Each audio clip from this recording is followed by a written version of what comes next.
Now live and on lockdown. Are you ready?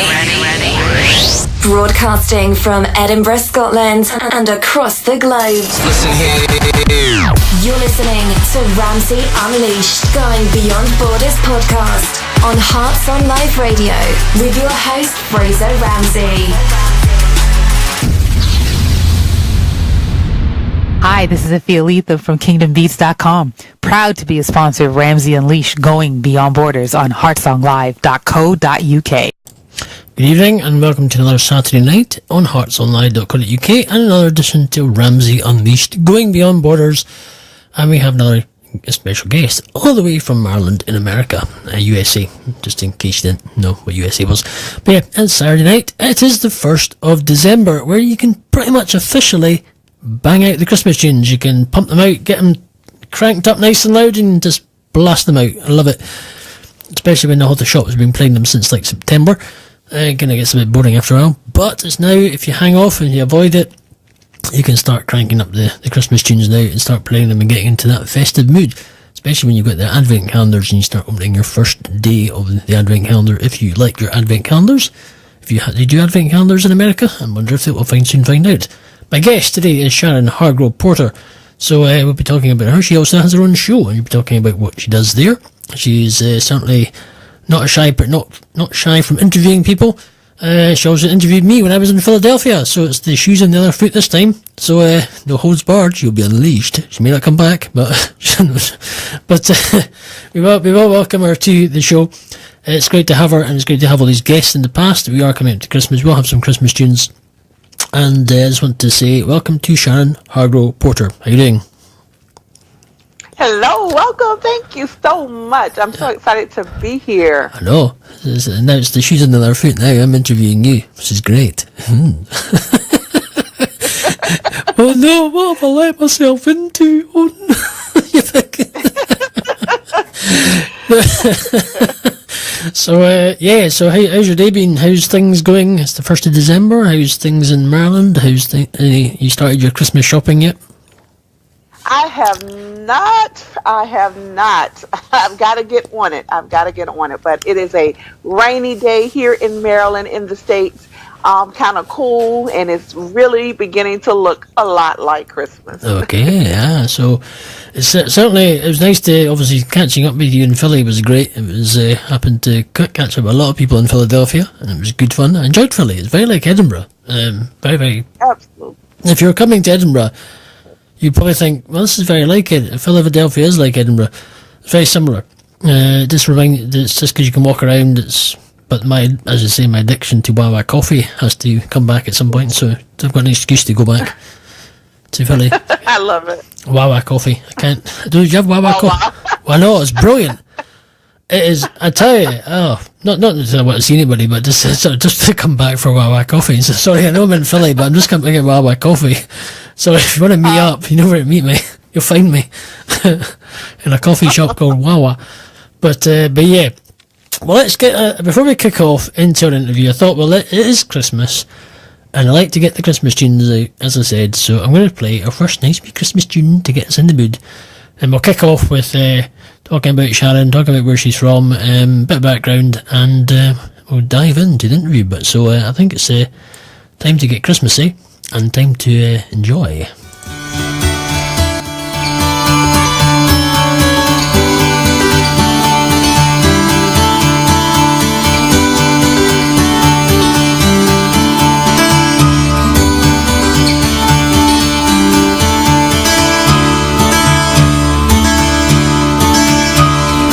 They said there'll be snow at Christmas. They said there'll be peace on earth. But instead it just kept on raining, a veil of tears for the virgin birth. I remember one Christmas morning, a winter's light and a distant choir, and the peal of a bell and that Christmas tree smell, and eyes full of tinsel and fire.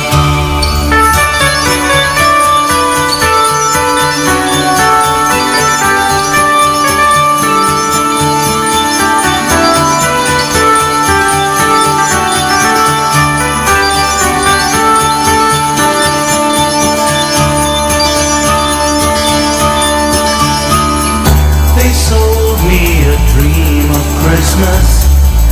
They sold me a cyanide. They told me a fairy story till I believed in the Israelite. And I believed in Father Christmas. And I looked to the sky with excited eyes. Then I woke with a yawn in the first light of dawn, and I saw him and through his disguise.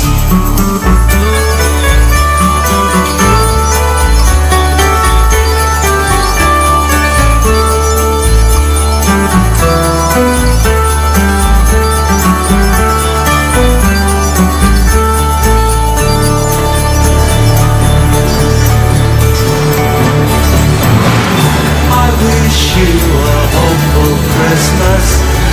I wish you a great new year. All anguish, pain and sadness, leave your heart and let your road be clear. They said there'd be snow at Christmas. They said there'd be peace on earth. Hallelujah, Noel, be heaven on earth. The Christmas we get we deserve.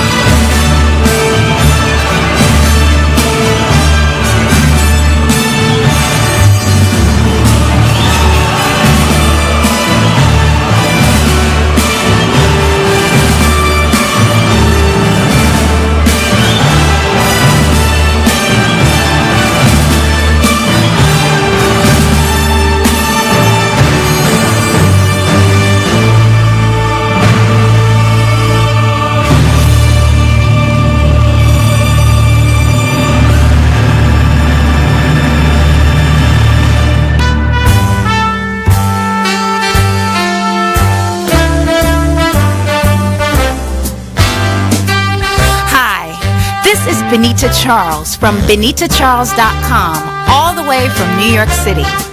A special thanks to Heart Song Live for playing my music on their radio station. I'd like to wish everyone a happy holiday season and a happy new year.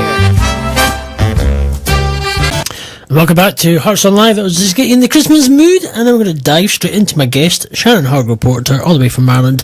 How's it going? You feeling Christmassy now? You getting in the mood?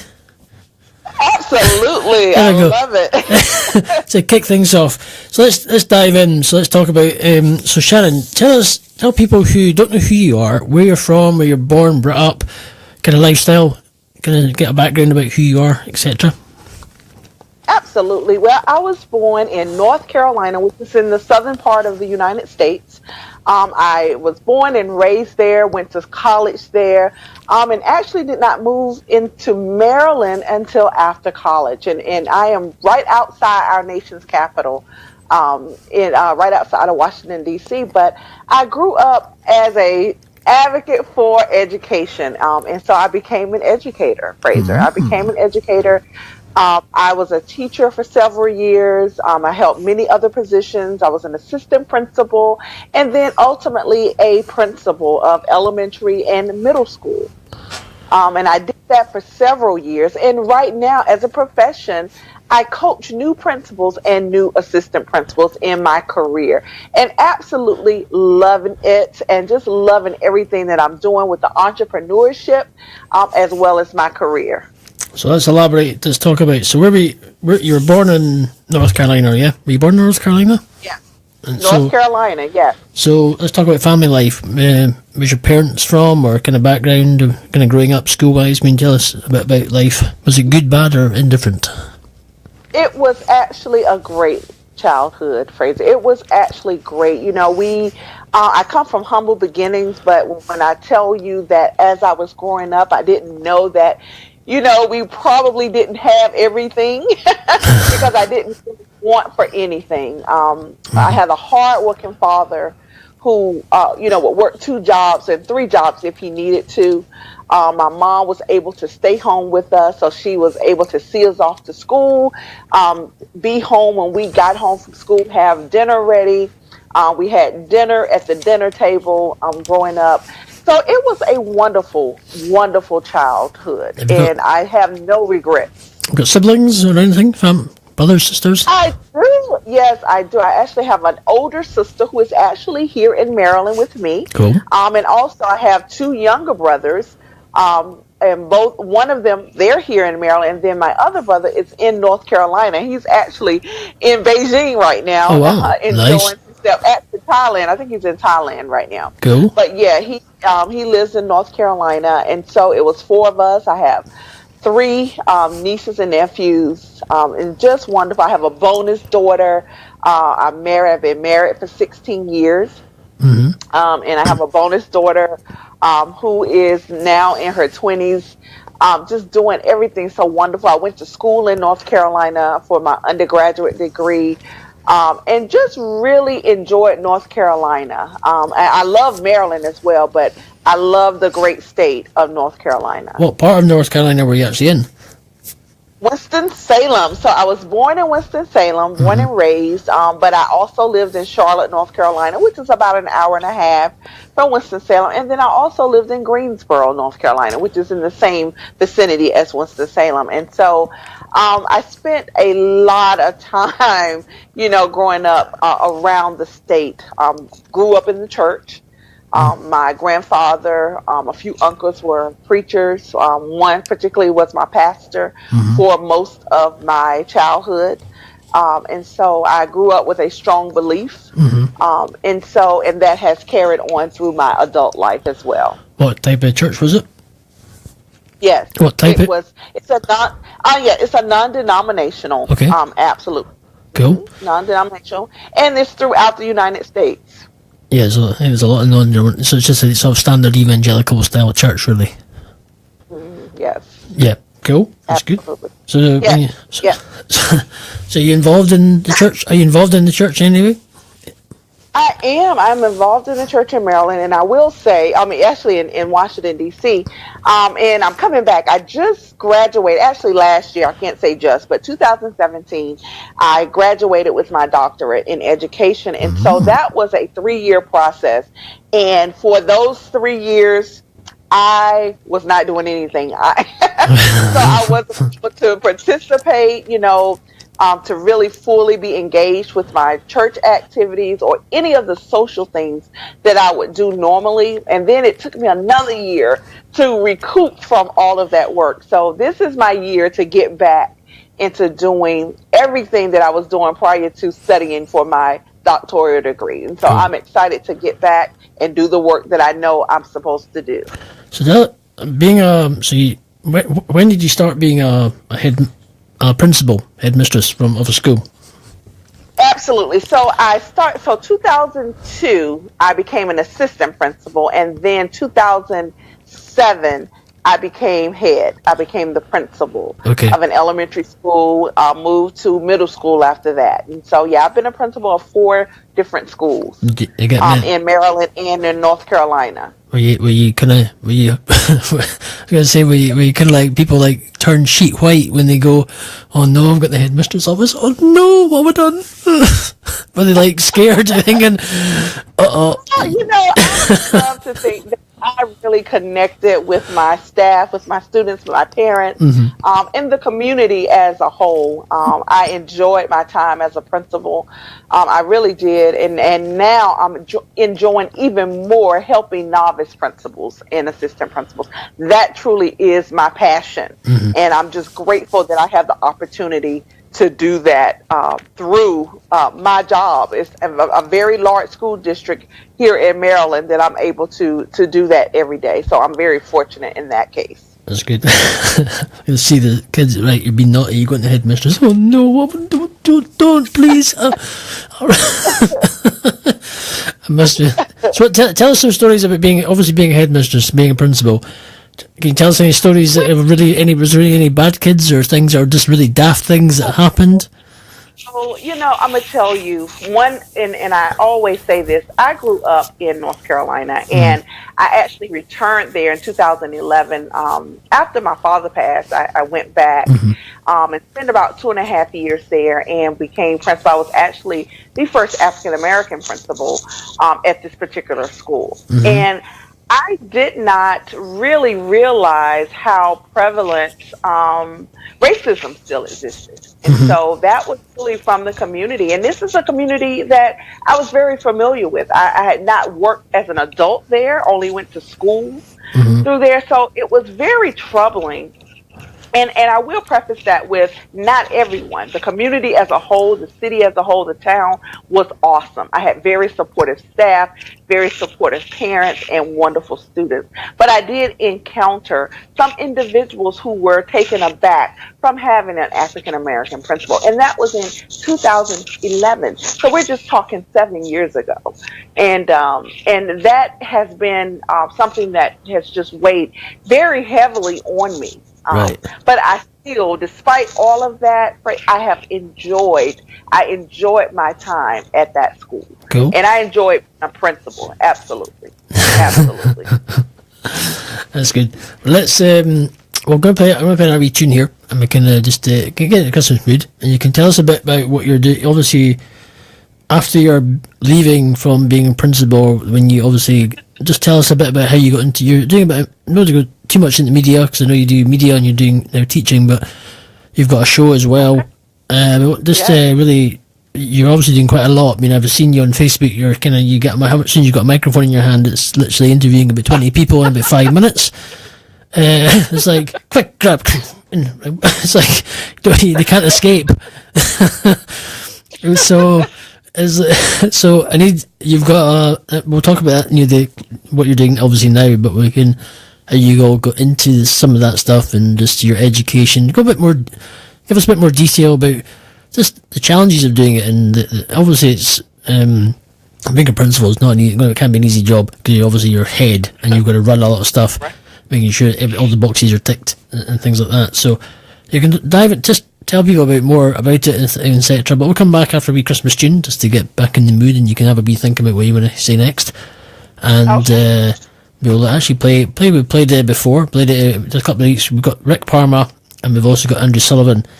So we'll get into the Christmassy mood with about Andrew Sullivan. So if I can find his song, there we go. I'm blind as a bat with my reading glasses, that's the problem. It's just old age kicking in. So, but anyway, I'll be back after this, okay? Okay.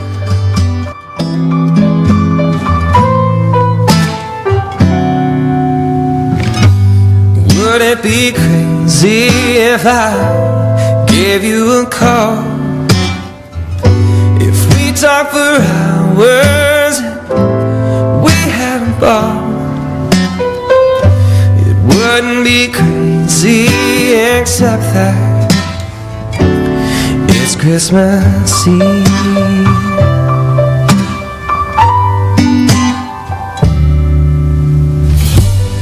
Would it be crazy if I took you out? We spent all our money all over town. It wouldn't be crazy except that it's Christmas Eve.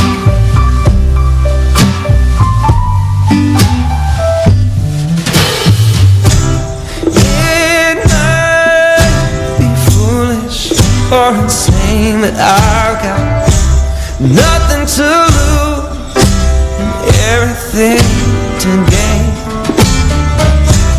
No jingle bells, no gifts and no tree can really give me what I want this Christmas Eve. Would it be crazy if I gave you a ring? We found some preacher to finish this thing. It wouldn't be crazy except that it's Christmas Eve.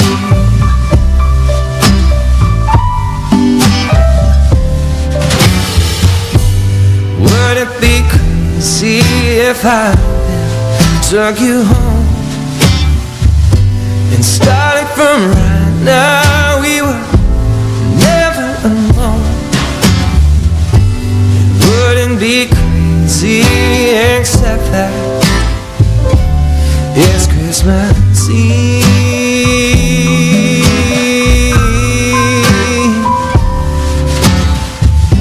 It wouldn't be crazy except that it's Christmas Eve. And there we go, that was Andrew Sullivan. Would it be crazy? It's Christmas Eve. It's the kind of type of tune you could smooch with your under the mistletoe with your partner this Christmas. But anyway, we're back with SHARON HARGRO Porter, and all the way from Maryland, USA, just in case you don't know where that is. It's not far from Philadelphia, Baltimore, kind of side New Yorkish. It's kind of just in case you're looking for your geography lesson. But anyway, we are talking teachers, so we might as well go into geography. How you doing, Sharon? Still there? Still coping? Hello? Oh, hello. Yes. She's fallen asleep. She's fallen asleep already. She's fallen. No, not at all. Quick, get the coffee. Get the Wawa. I'm shouting too loud in the microphone. Wawa coffee. Yeah, I'm vibrating in my ears. I'm shouting too loud. So, right, okay. So where were we? We were talking about, yes. Tell us what it's like to run a school. You know, it is very rewarding. You know, first of all, I love being in the classroom and having that impact on students. But as head of school, your influence and your impact grows much further. And so, you know, you get to work with parents, you get to help develop teachers, you also get to interact with the community, and to really make a difference, because the bottom line is engage and increase student achievement. And so that's our main goal as educators. And so as head of school, I'm able to make that greater impact throughout the community and not just in a classroom. So I absolutely enjoyed that and love the work of that I do. I'm an advocate for education and will continue to be a champion for our children. Cool. Did you? Is the regulations with running a school? You got a lot of regulations in school, obviously with like health and safety, kids, and I know nowadays it gets more crazier and crazier. Like in our day when we went to school, when it was cold outside, you just got out in the playground and during your break, you froze for like half an hour, you ran around daft, you got warmed up, you came back in. If you fell, okay, you got a plaster on it or band-aid. You were fine. But now everything's all cotton wool, so all the kids, sorry, it's raining outside, you gotta stay in, you get wet, you might get cold, you might get a cold, I'm sorry. You might, but how do you find that? I mean, obviously the regulations, you can't, obviously you can't breathe, you can't say boo to them, you might offend them in case they get a complaint. I mean, how did you find that with all us? And that is so true, and even more so, you know, we didn't see as much. It was a lot when I was head of school back, you know, a few years ago. I've been out of the schoolhouse now for 5 years, but even within that 5-year time period, things have changed tremendously, especially with the aid of social media.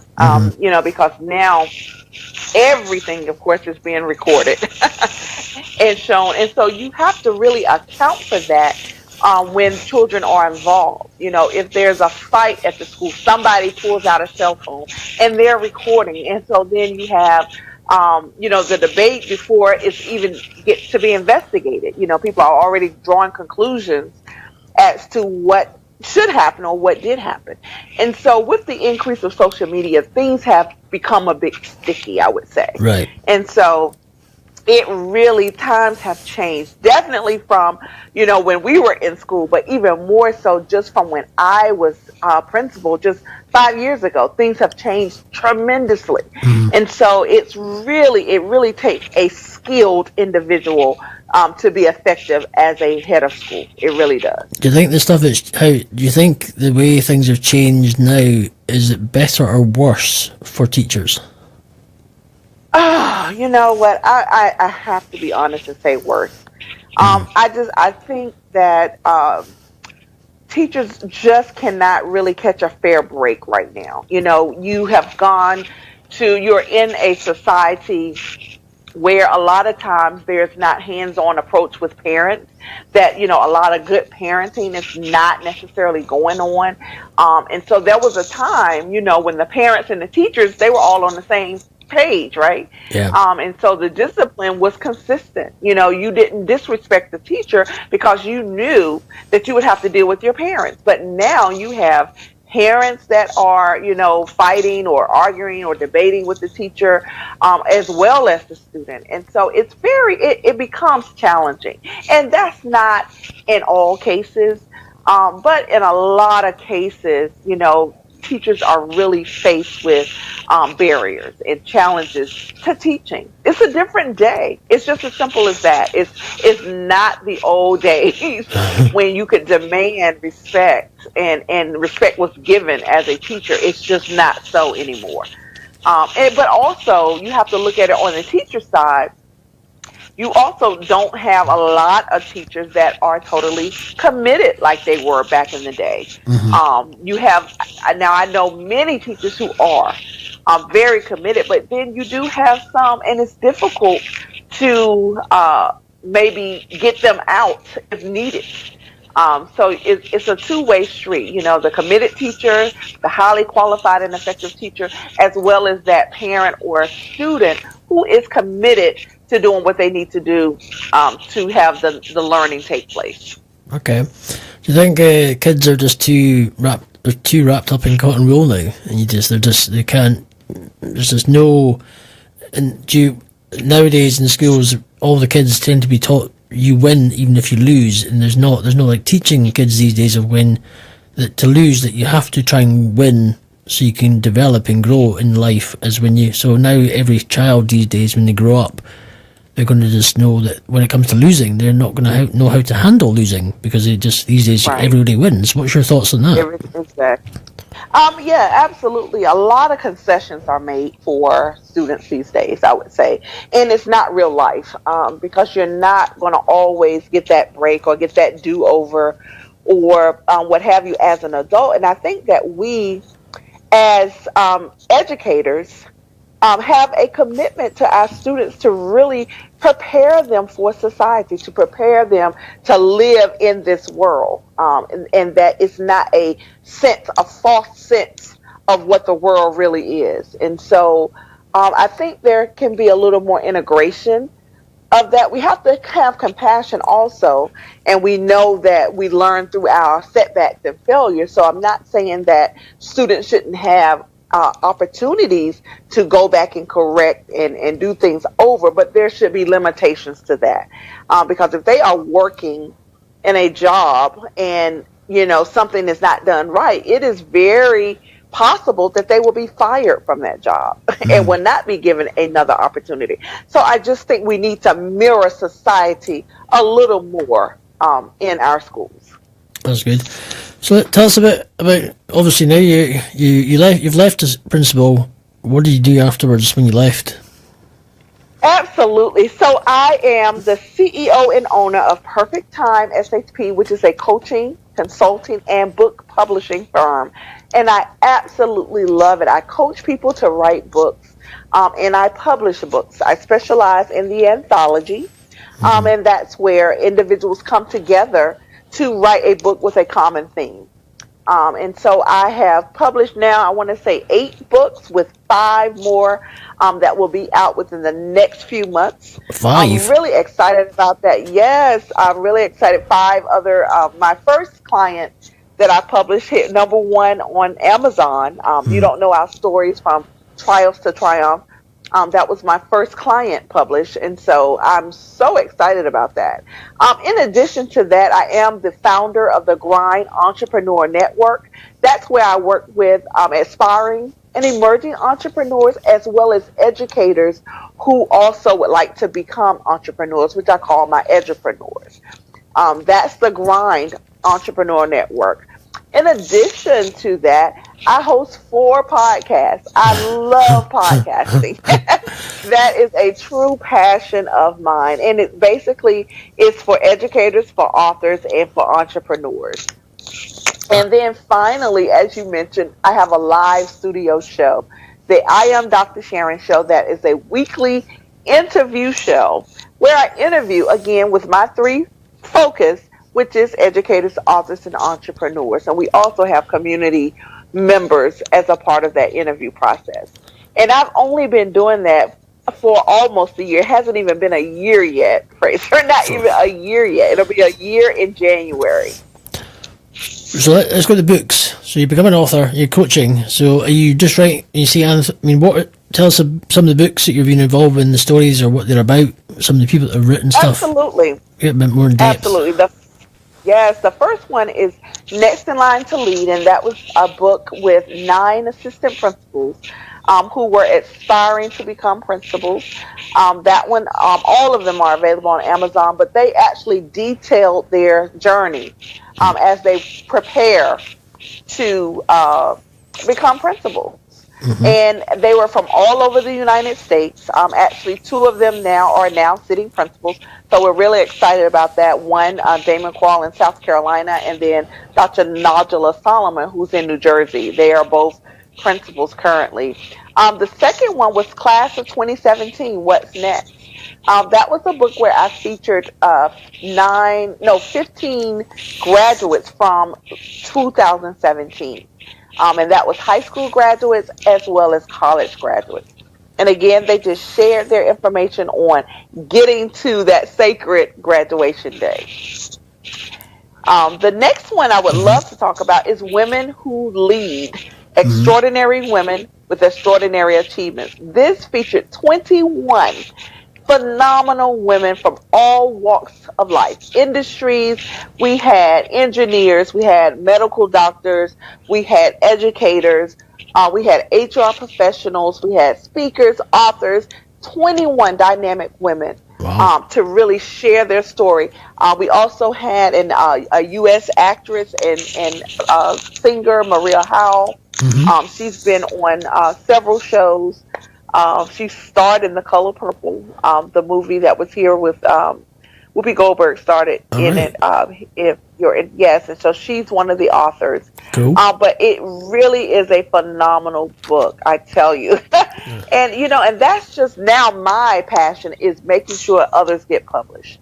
So my focus now is no longer me writing the books. I'm helping others write and publish their work. That's brilliant. So what? What was I going to say? I lost my train of thought there. I was going to think of something else, but no, it's not. That's you know when you're interviewing somebody, you think, okay, right, no, that won't work. And you're kind of like, nah, maybe not. you're sort of thinking of what the questions in your head, and you're thinking, no, that won't work. That doesn't sound right. Maybe not.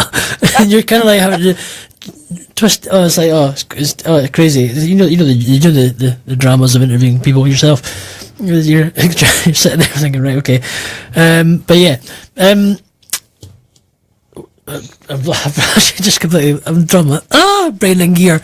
Hang on, just back it up, Fraser. Get my gear. Gotta back it up. But you're doing that exactly. The client's book, who I just recently published, she went on a 3-book tour. You don't know our stories. From Trials to Triumph. Michelle B. Hauser was the visionary author for that. And that one was really impactful. They shared stories where they've gone through so many things throughout their life, but yet they come out victorious and triumphant. So that was my first client publication. So I'm really excited about that one. But the actress, that must be a nice achievement, having a Hollywood actress, somebody who's been an author as well as like a famous film, The Color Purple. Yes. That must be exciting. It's very exciting. We actually went to Winston-Salem State together, my undergraduate, and we're also a part of the same sorority, Delta Sigma Theta Sorority Incorporated. And so I was very fortunate to have her share her story of, her difficulty in the entertainment industry, because so many people look at it and think that it's easy and that's the life to have. But, they don't know all the backstory that it takes, to get these parts, to get in these movies and do all these things. So it's a very impactful story. That's cool. So you've how many clients have you actually got? How many clients or how many people have you got to publish their own books? How many now? Have you done the one? How many have you got? Yeah, right. You don't know our stories. It's the first one. I'm actually working with 5 currently. 5 currently, right? Okay, and that's people who are going to publish their own book. Yeah. Yeah, 5 currently, and so one will be out very soon. Cool. Like within the next few weeks, and then 2 of them will be out early 2019. Cool. And then I actually just signed on one last night after my discovery session. That one is coming out in June. So my goal by 2019, by the end of 2019, is to have 20 books published of others. That's so I'm on that trajectory. That's nice. That's good. So what we're gonna do? Yes. We're playing our Christmas tune, Rick Parma's. You're a host of 4 podcasts. Yes. How did 4 podcasts? Just managing one can be interesting, but 4? I know. Are you thinking? Must be nuts. But 4. But we'll talk about each individual podcast and what they're all about. And after Rick Parma's, it's Christmas again. Jazz, Rick, lots of top artists that we've been developing through just a quick question: how did you find Ramsay Unleashed going beyond board? How did you find the network, the people out there? Absolutely. With how did I find? Well, not me, but how'd you like it? That's what I'm trying to say. I love it. Absolutely. Oh my God, it's so unbelievable. I'm so grateful for you. Oh, so grateful for the network. It's at the end of the day, it's all about. It's like anything about business. I like connecting. I like networking. I like people to connect with people. Absolutely. And if you can do business, that's the main thing. If you can get some business, happy days. That's what it's about. And at the end of the day, it's all about supporting each other and sharing, and that's what the best thing. But we'll come back after. We'll talk about those 4 podcasts. Must take you all night to edit, but we'll be back after. So I'm just going to. Do you get sleep? Maybe not. No. Anyway, I'll be back. I'll be back. Rick Parma, the man with it's Christmas again. So we'll get yourself in the Christmas mood. Try not fall asleep on this one. I'm joking. I'm winding you up. We'll be back after Ricky B. Back in a minute.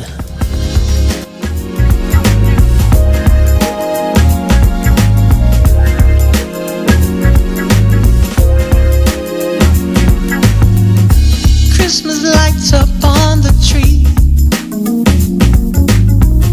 stockings hanging on the chimney. Oh, what fun it is to see,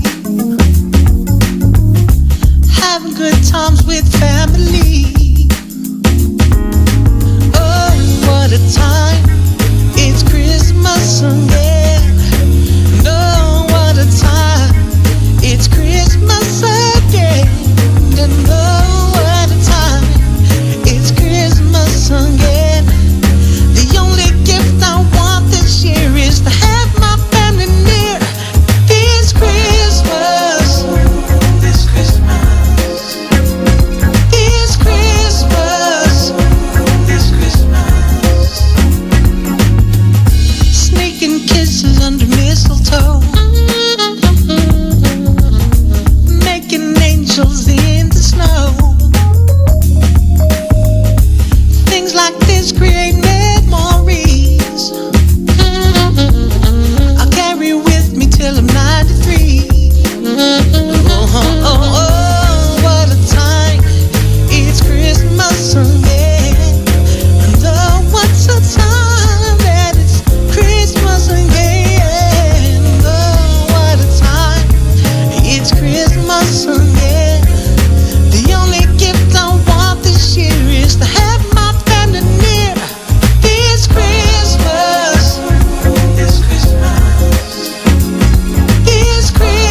Don't forget the reason for this time of year.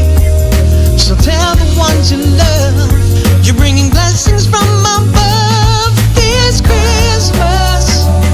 This Christmas. This Christmas. This Christmas. And I can't wait for Christmas.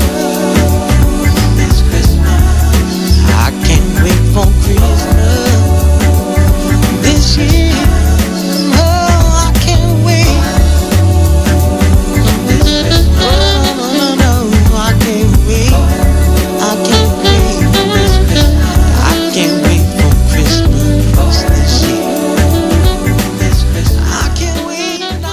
Hey guys, it's Afia from Frame Your Day with Afia Leith, and I'm super excited to announce Position for Better 2018 is finally here. You asked for it, so here it is. 4 days of learning and getting positioned for better. November 27th to the 30th. We're going to do it online so everybody can get in. 8 p.m. Eastern Standard Time. Now, in the 4 days, you'll learn how to find the perfect partner, 4 steps to help you find your purpose, why failing is okay and how to fail forward, how to frame a winning mindset, and we're going to get financial tips for better financial health with financial educator Jacoya Landry. Materials will be provided along with some other goodies. Now, to register, head over to afialetham.com/workshops and don't miss it. Okay, don't miss it. Head over to afialetham.com/workshops and get ready to be positioned for better. Position for Better 2018. Don't miss it. You're listening to Edinburgh, Scotland's must-listen to podcast on heartsonglive.co.uk, your inspirational station. And welcome back to Ramsay Unleashed, going beyond borders on heartsonlive.co.uk with my guest SHARON HARGRO, Porter from Maryland, USA. So, SHARON, tell us about your podcast. 4 podcasts. What was your first one that you started? Now 4. This is nuts, but let's just start with the first one. Write the book down. Interview and podcast show. So say again. Oh, you there? We're gonna. Oh, yes, write the book now. Interview. Oh, we having write the book interview. Yes, I'm sorry. Yes, write the book now. Interview and podcast show. Cool. I have a 3 where we focus on educators, authors, and entrepreneurs. And so that's really how my live show started. My first one, of course, was Write the Book Now. And I just focused on authors for that one. They share about their book. I review the book. Every author that comes on, I have read the book. And so I'm asking questions, about the whole writing of the book and the story without giving too much information away, because we always want them to buy the book. And then I have the Grind Entrepreneur Network Spotlight, which I feature entrepreneurs and business owners. And this one really stemmed from, I was in network marketing prior to coming to be an entrepreneur, and I just did not find that people were very supportive, and that was really before I knew that I really needed to get out and network and find my tribe, find the people that were for me, versus trying to make people, your friends and family support you, because as new entrepreneurs, that's what we tend to do. We go to that warm market for people we know, and then try to get that support. But we can't sustain that. You have to build your tribe. You have to build your following and keep that going. And so that's what I do with the Grind Entrepreneur Network Spotlight. I simply highlight and feature entrepreneurs, and I definitely have featured entrepreneurs from across this world. So it's just been absolutely exciting. And then the last 2 are both educational. Right. Leadership Matters, which I interview educational leaders, superintendents of school, principals, higher education professionals. I interview them based on their experience of leadership development, because that's my focus for education, and actually throughout entrepreneurship as well as leadership development. And then Leadership Reflections is a single. It's just me reflecting on something that I've read, something that I've come across, and just me taking my spin on it and giving basically my educated opinion about what it is. And it could be a video, it could be something that has struck a chord for me. And I just come on and share that information. I truly, truly love podcasting, but that's how I got into my live in studio show. I was able to then combine all of that under one roof onto that hour show every Sunday from 10 to 11. And so I enjoy podcasting. You know, I started out by just wanting to, because I listen to podcasts all the time. And I remember driving saying, oh, wow, I would love to be on a podcast. And then something just hit me. Why don't you have your own podcast? And that's what I did. And that goes back to, Fraser, when I always say that you can't wait for opportunities. You have to create opportunities. Exactly. And so that was an aha moment for me, because I remember distinctly driving down the road and just saying, oh my God, I would love to be on a podcast. And I didn't really know where to start back then. But then I decided, you know, I'm going to start my own. There we go. And it just really transferred from that. And so I absolutely love it. It has really taken on a whole new meaning, it seems like. You know, we see more and more people having podcast shows, but there's still room because, again, everybody has their own tribe. So, Yes. you know, people seem to think that it's oversaturated, but no, people will listen to who they want to listen to. And so, you know, I always say, yeah, you just jump and do what you want to do and don't worry about it. The following will come. Yeah, exactly. But podcasting, it's just the new thing. I mean, it's not really a new thing. It's been around for a while, but it's now it's taking off rather than the mainstream media radio station, because internet radio podcasting is the way forward, because it's just there's less sort of regulations. But over here, there's sort of a bit more flexible what you can say and get away with.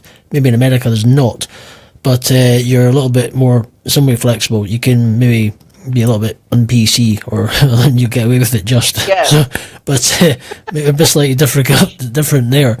But hey, but that's the good thing about podcasting. You're a bit more free.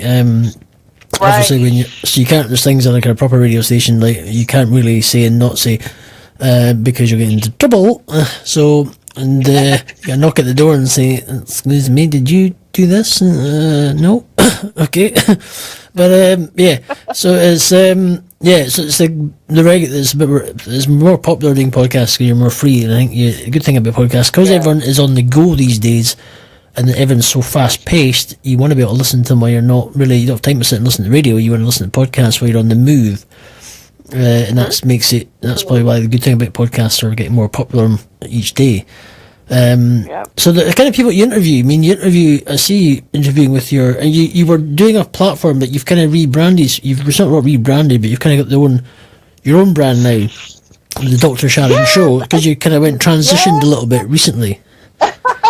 I did, absolutely. And so what I've done, so my show, the I Am Dr. Sharon Show, is on every Sunday, right? And so it's a mixture of all the things, again, that I focus on: educators, authors, and entrepreneurs.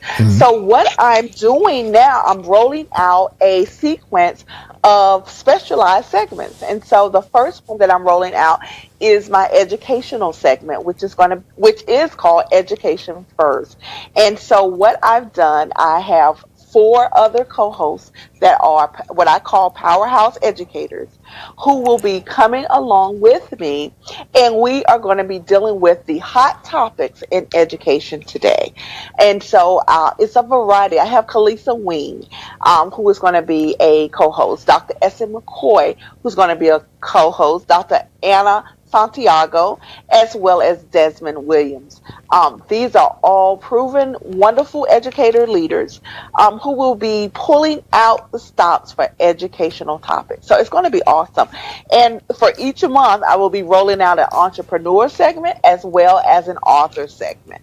And so it's going to be fantastic. So yes, I've shifted a little bit I will be going into my second year doing this in January, and so I wanted to just put a different spin on it than I've had. So I'm really excited about that. The launch is December the 14th here in the States, the launch celebration. And then that first show is going to be Sunday, December 16th at 10 o'clock a.m.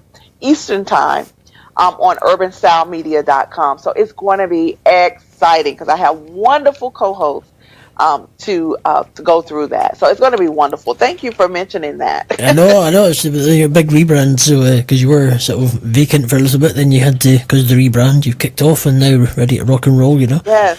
Yes. If we, as I say, if any of your authors, the people that you're obviously working with, your clients, as I say, the door's open if they want to be able to talk about their books once they're published, once they're is out there, they can come on the show and get their voice in Scotland. As I say, I mean, if they're interested in connecting with the group or the kind of the messenger chat, and if they don't mind their phone pinging every 3 seconds, because it gets busy. It does, doesn't it? But it's wonderful. We have a very active group. Yeah, well, at the end of the day, it's people, we're all like-minded. We all want to grow and develop, and that's the good thing about it. And people might be thinking, crumbs, my phone's going off. Like it's like a heart monitor in the hospital. Beep, beep, beep, beep. Oh, stop. So, it's, but yes, the good thing is, it is very active, and that's what's good, that's a healthy business networking group. And that's right. And that's what it's about. End of the day, it's about getting business. And if you're, as I say, if you're authors or people that your clients, as I say, we'd be interested in getting to know more people and networking and having their book or brand in Scotland. Hey, doors open. Just get them to connect with me, have a chat, and we can hook them up.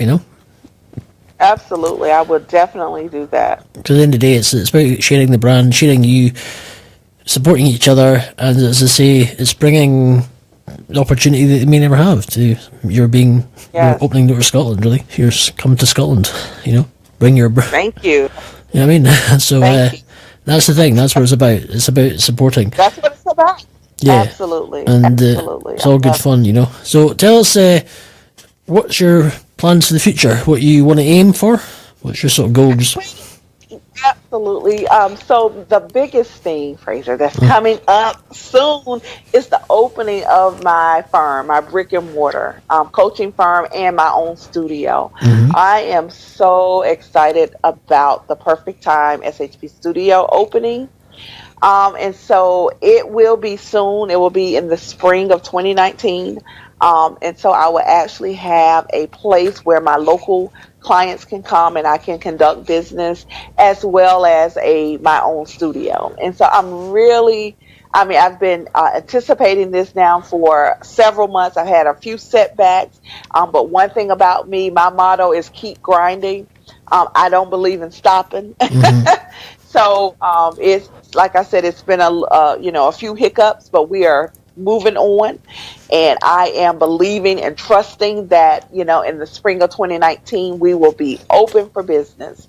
So that's really my main goal, and continue to publish the work. I love this newfound, what I call freedom. I work a full-time job, but I am so excited when it's time to leave that and get to my clients. So it has just been such reward for me to do this. And so I'm really excited to continue that and offer my services to aspiring authors who want to get their work published. And I will say, without outrageous pricing. That is my specialty.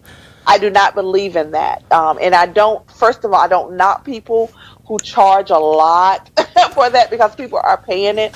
But Fraser, my thing is, I am absolutely reasonably priced when it comes to getting these books out. So I definitely encourage your viewers, your listeners, if they are wanting to get their book published, please contact me, definitely. When it comes to, there's a lot of people out there doing live streaming and coaching, and they have prices for things, which is, and when you're talking about reasonable price, do you mind saying reasonable price? What would you say is a reasonable price to you? Well, it just depends. It just depends on what they are offering, and I do offer traditional publishing as well. And with traditional publishing, because you should not, with a traditional publisher, you should not be paying to get your book published. Right. And that's where people are falling very short on. Right. And so I offer traditional publishing. So if I believe in your story, I believe in what the work is you're doing, then you come and we cut a deal, and you don't have any upfront costs. And so that you just don't find, unless you shop around at one of the big publishing companies. Right. Okay. But all of the just the coaching and publishing that are occurring now, they're charging people thousands of dollars, and I just think it's overrated for me. And so that's one of the things that I specialize in with Perfect Time Publishing, is that we're reasonably priced, and you can actually come to the table without putting a dime down and getting your book published. I make that happen. What do you think? Just a quick question. What do you think on? You do see a lot of people when they do live streams, and they say, if you buy this course, it will cost you $99, but then you got only got about 2 days to sign up, and if you don't sign up, it goes up to $300. And you're thinking, what's the difference between $99 and $300 when you're getting the same stuff? Yeah. What that's about? I mean, to me. Yeah, go ahead. Yeah, go ahead. What they're trying to do, they're trying to take. So first of all, we know that in the coaching business, we encourage people to take action. Like, that's the thing. We want to work with people who know what they want, right? And so people capitalize on that. Yeah. And I'm just not one for that. I don't do the. I just don't do that. But again, please understand, I'm not knocking people who do that. Right, but they capitalize on the whole take action mode, and I just don't believe that, because I feel like, you should take action, but people also need some time to process to see if they can really, if they really want to do it, if they really can afford to do it. And so I just don't believe in that pressure. Right. You got to get it tonight by midnight, or it's going to go up. I'm just not a fan of that type of concept. Right. But yeah, people do it all the time, and it's really a technique that they use, and it's based off of the take action technique. Right. Okay. But yeah, I'm not a fan of that. Cool.